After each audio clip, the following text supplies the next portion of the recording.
আসসালামু আলাইকুম।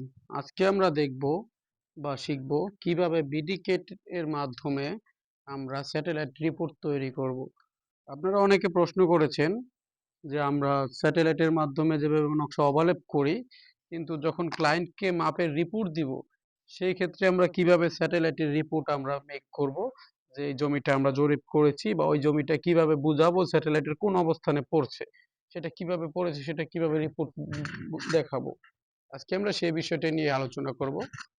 তাও আবার ভিডিকেট এর মাধ্যমে আমরা দেখাবো। আজকের ক্লাসটা একেবারেই অ্যাডভান্স। আপনারা কেউ দেখেছেন কিনা জানি না, কিন্তু আমি যতটুকু জানি যে কেউ এই বিষয় নিয়ে ক্লাস এখনো দেখায়নি। যাই হোক, আমি দেখানোর চেষ্টা করতেছি। চলুন তাহলে শুরু করি। এজন্য আমরা প্রথমে আমাদের ভিডিকেটে চলে যাব। এই যে আমরা এই যে ভিডিকেট ওপেন করব। তবে এই ভিডিওটা একটু লং হবে, কারণ কয়েকটা প্রসেসের মাধ্যমে করতে হবে, তো যদিও ইজি ভাবে কাজটা দেখাবো, কিন্তু আপনার একটু সময় লাগবে, আপনারা ধৈর্য সহকারে দেখতে হবে।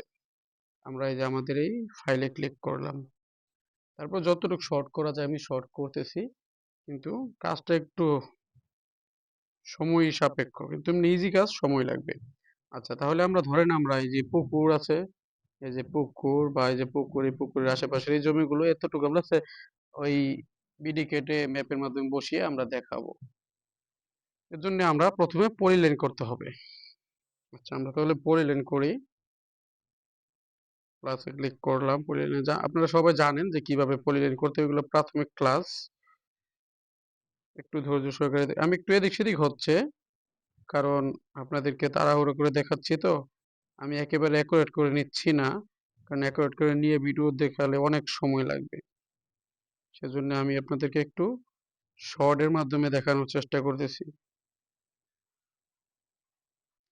শুধু নিয়মটা বোঝানোর জন্য, যে আসলে কিভাবে কোন কাজটা করতে হয়, এই বিষয়গুলো শুধু বোঝানোর জন্য। ধরেন আমরা যে পুকুরের পলিলাইনটা প্রায় শেষের দিকে, তারপরে আপনারা সাজিয়ে গুছিয়ে লাইনগুলো যেমন পুকুরের পাড়ের লাইনগুলো করে নেবেন। আমি ওটা দিলাম না। এখন আমরা পুকুরের পাড়ের সাথে আরো কয়েকটা দাগের আমরা কাজ করব, যেহেতু আমরা, কারণ যেহেতু আমরা ক্লায়েন্টকে রিপোর্ট দেব, সেক্ষেত্রে অবশ্যই আমাদের অনেকগুলো দাগ নিয়ে তারপর করতে হবে, রিপোর্ট করতে হবে। কারণ অনেক সময় ক্লায়েন্টের প্রজেক্ট থাকে বড়, তারপর বিভিন্ন কারণে তারপরে ক্লায়েন্টের জমির অবস্থান বোঝাতে হলে আমাদের অনেকটুকু জমি নিয়ে তারপরে বোঝাতে হয় যে কোন অবস্থানে পড়েছে।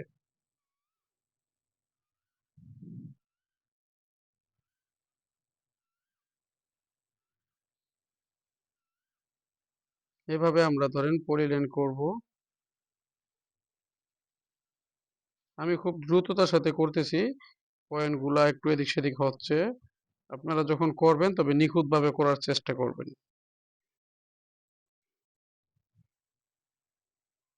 আমি শুধু আপনাদেরকে ধারণাটা দেওয়ার জন্য যে কিভাবে কাজটা করতে হয়, সেজন্য এভাবে তাড়াহুড়ো করে করতেছি। কারণ যখন আপনারা কাজের নিয়মটা জানতে পারবেন, তখন যত কঠিন কাজ হোক আপনারা সহজে করতে পারবেন।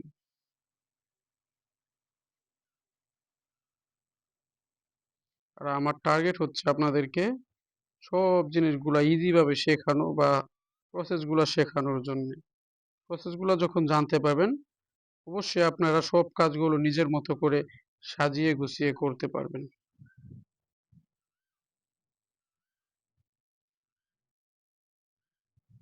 ধরেন আমরা এই স্বল্প এতটুক নিয়ে আজকে দেখাবো। এতটুক হইলো, এখন আমরা উত্তর আর দক্ষিণে একটু নিয়ে নেই।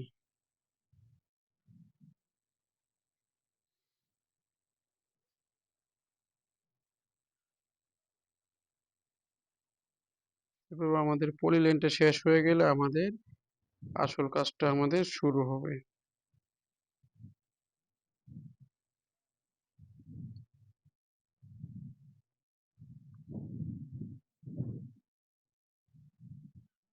আমরা পলিলাইনটা প্রায় শেষের দিকে, তবে আপনারা যে যত নিখুঁতভাবে করবেন কাজটা তত ভালো হবে, ক্লায়েন্ট তত খুশি হবে। কারণ আমাদের কাজটা হচ্ছে জরিপ কাজ যে করি, নিখুঁত করা কাজ। নিখুঁত করে কাজ করলে আমাদের পাবলিসিটি বাড়বে, পাবলিক আমাদেরকে ডাকবে। ঠিক আছে? ধরেন একটু এদিক সেদিক হচ্ছে সেটা আপনারা ক্ষমা সুন্দর দৃষ্টিতে দেখবেন।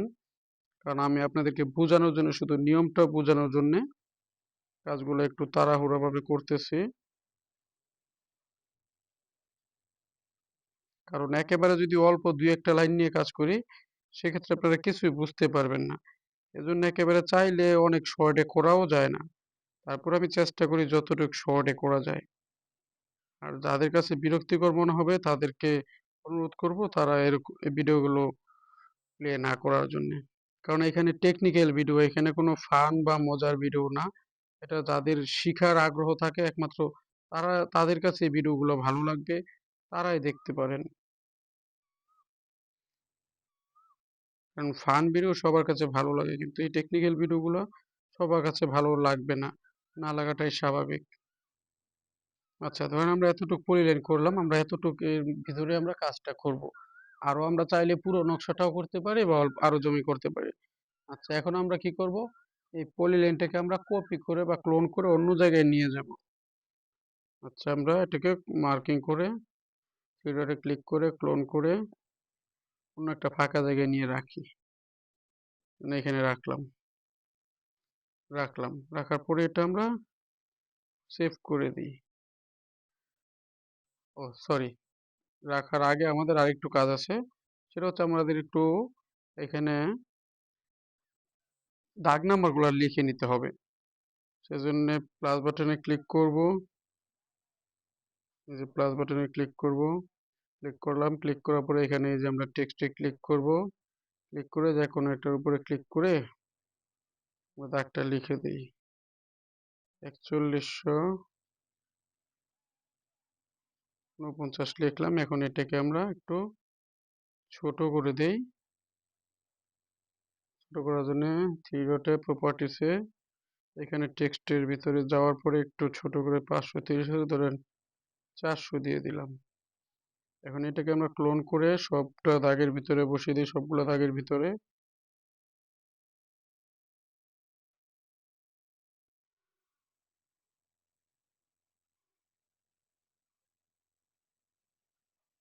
বসিয়ে দিলাম। এখন আমরা এডিট করে দিয়ে দিই, যেমন এটা হচ্ছে ৭৫। এটা হচ্ছে আমি দ্রুততার সাথে দেখাচ্ছি, দাগ নম্বর একটু ভুল হলেও হতে পারে, আপনারা একটু ওইভাবে করে নেবেন। এটা হচ্ছে ৪২০০, ৪২০০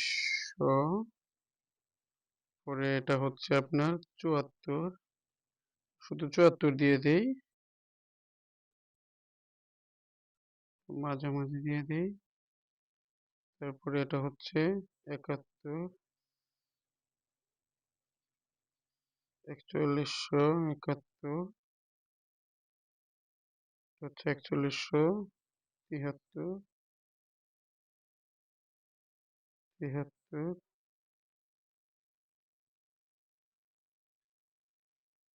এডিটটা হয়নি।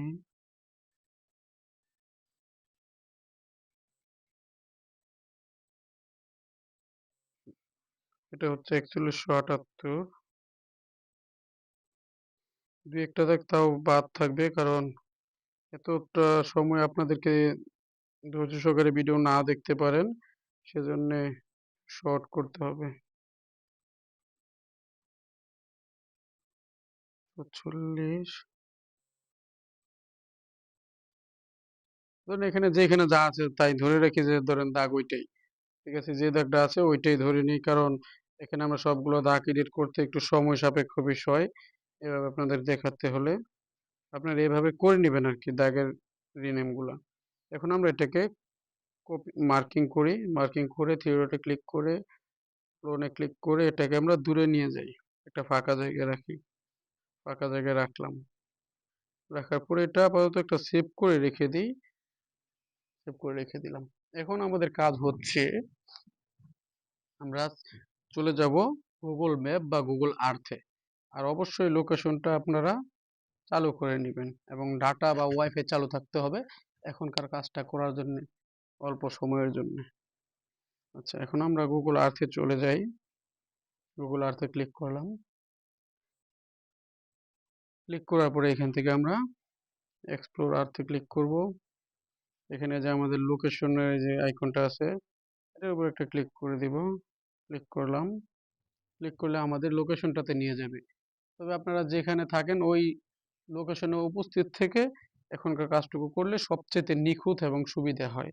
এছাড়া লোকেশনে না থাকার পরেও করা যায়, সেক্ষেত্রে একটু আপনার চিহ্নিত করা লাগে, খুব কষ্টকর বিষয় হয়ে যায় সেটা।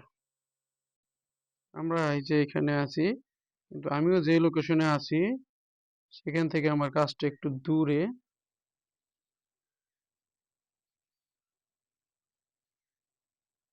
এই যে যে পুকুরে নিয়ে কাজ করেছি আমরা, সেই পুকুরটা হচ্ছে এটা। এই পুকুর আমরা এখান থেকে একটা স্ক্রিনশট নিয়ে নিব। এখান থেকে আমরা স্ক্রিনশট নিয়ে নিব, মোটামুটি এতটুকু করে নিলাম। এরপর আমরা একটা স্ক্রিনশট নিয়ে নিই। স্ক্রিনশট নিয়ে নিলাম। এখন আমরা বিডি কেটে চলে যাব। বিডি কেটে যাওয়ার পরে এই স্ক্রিনশটটাকে আমরা এখানে মৌজা ম্যাপ যেভাবে ইনসার্ট করি ওইভাবে ইনসার্ট করব। আমি কিন্তু সেই পুরোনো কাজগুলোকেই এক একটা সিস্টেম এক একটা কাজের জন্য দেখাচ্ছি, সেই একই টুলসের কাজগুলা। ঠিক আছে, আপনি একটু কষ্ট করে চিন্তা করে কাজ করার মানে দেখার সময় ভিডিওগুলা চিন্তা করবেন যে আসলে কোন টুলসের কাজ কি কাজ, ওইভাবে যেমন মৌজা ম্যাপ প্রবেশ করুন এই কাজটা নিয়ে কিন্তু আমরা দেখাচ্ছি। এই দেখেন এইখানে আমরা এটা, এখন এটাকে আমরা একটু দেখবো যে আমাদের এইখানে কত ফিট আছে, ওইটাকে আমরা এত ফিট করে দেব। সাপোজ ধরেন আমরা যদি পুকুরটাকে মেন পয়েন্ট ধরি, পুকুরের এই কর্নারটাকে এই কর্নার দেখি কত ফিট আছে, 260 ফিট 8 ইঞ্চি। আমরা এখন এটাকে 260 ফিট 8 ইঞ্চি করে দেব। তাহলে 260 ফিট 8 ইঞ্চি একটা লাইন টানি।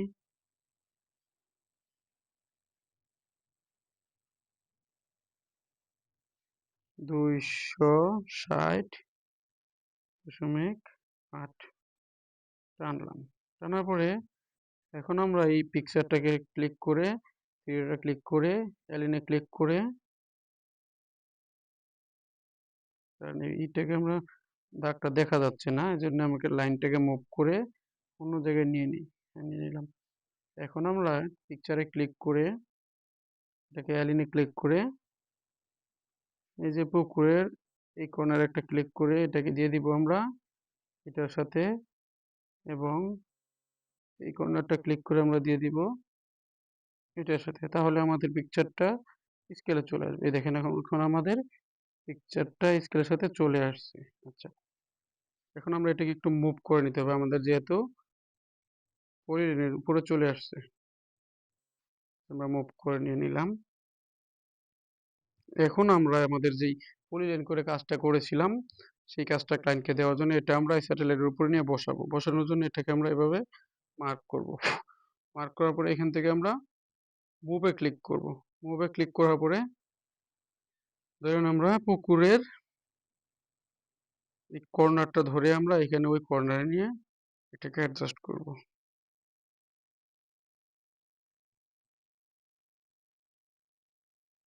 আমরা অ্যাডজাস্ট করলাম। তবে এটাতে আমরা মুভ করলে এটার উপর দেখা যাচ্ছে না, সেহেতু আমরা এটাকে ক্লোন করে নিয়ে যাব।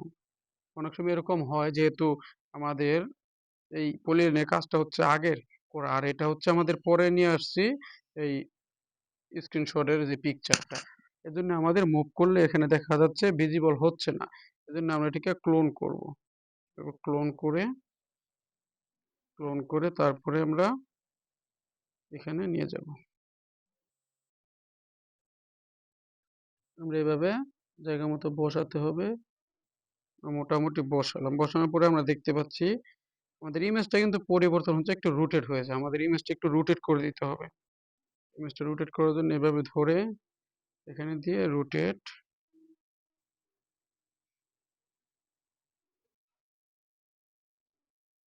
করে দিলাম। এবার দেখি, এবার মোটামুটি হয়েছে। তাহলে আমরা আবার এই কাজটাকে একটু সরিয়ে দিই আর একটু।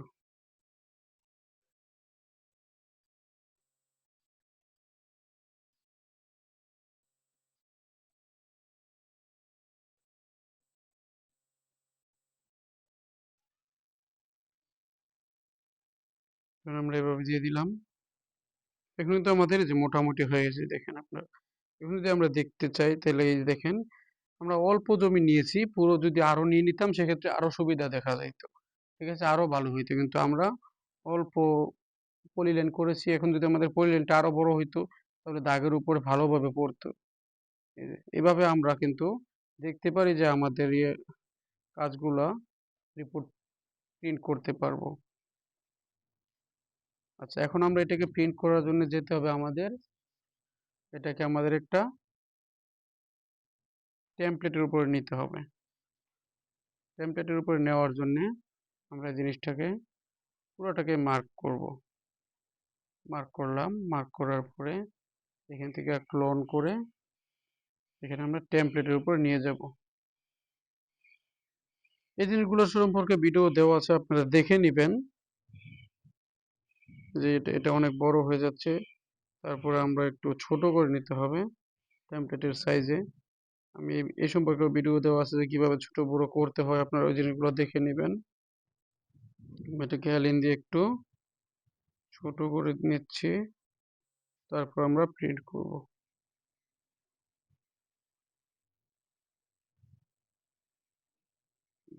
অনেক ছোট করে নিলাম। এখন যদি এটাকে আমরা নিয়ে যাই ক্লোন করে,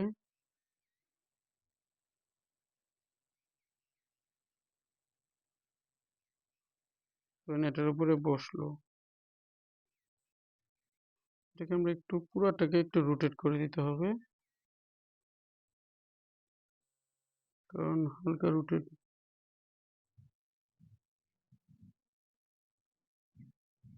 এখন আরেকটু রোটেট করে দিতে হবে, সেক্ষেত্রে আমরা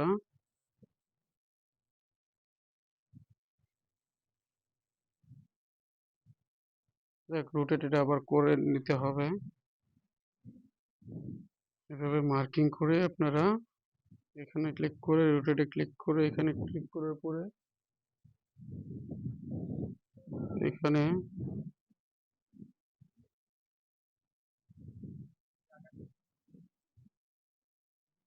দেখেন রোটেটটা আমাদের হয়ে গেল।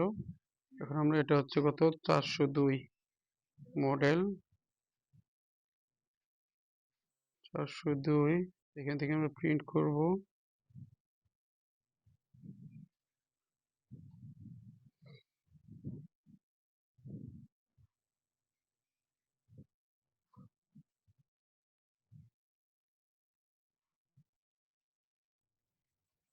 আমাদের কিন্তু ফাইলটা সেভ হয়ে গেল। এখন আমরা যদি ফাইলে যাই, যাওয়ার পরে দেখতে পাবো পিডিএফ হিসেবে আমাদের ফাইলটা সেভ হয়ে গেছে। এখান থেকে কিন্তু আমরা সাবমিট করতে পারবো। এই দেখতে পাচ্ছেন ফাইলটা সাবমিট হয়ে গেল। আচ্ছা, ধন্যবাদ সবাইকে, ভালো থাকবেন। অবশ্যই চ্যানেলটি সাবস্ক্রাইব করার অনুরোধ রইল পরবর্তীতে নতুন টেকনিক্যাল ভিডিও পাওয়ার জন্য। আল্লাহ হাফিজ।